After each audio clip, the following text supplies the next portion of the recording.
Polresta Pontianak berhasil mengungkap kasus penganiayaan anak hingga meninggal seorang anak di Parit Pangeran Pontianak Utara, Kota Pontianak. Di mana para tersangka pelaku penganiayaan sudah diamankan 4 orang.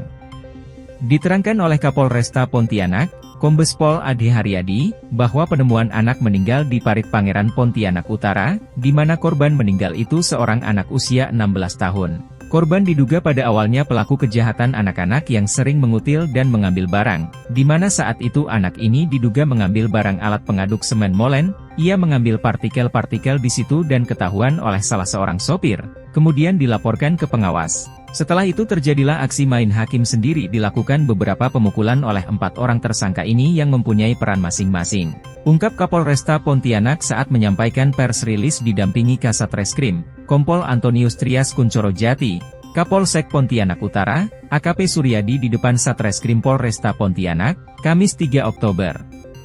Dijelaskannya lebih lanjut 4 tersangka itu ada yang memukul, menampar, menendang korban.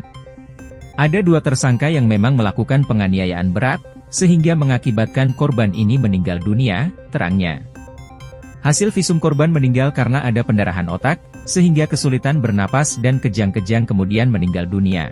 Peristiwa terjadi pada hari Sabtu 28 September 2024 sekitar pukul 14.30. Adapun terduga pelaku atau tersangka penganiayaan 4 orang, 1. AN selaku pengawas komplek perumahan, di mana komplek tersebut sedang melakukan pembangunan perumahan. 2. YS, ini salah satu tersangka melakukan penganiayaan berat terhadap korban sehingga meninggal dunia. 3. AR pemilik perumahan juga melakukan memukul dan menendang. Dan 4.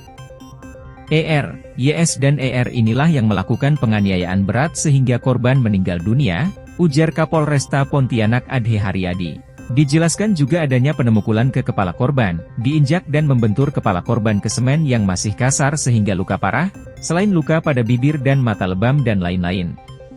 Korban kemudian ditinggal di rumah kosong percontohan di komplek tersebut sehingga ditemukan oleh saksi. Tersangka sempat melarikan diri 2 hari.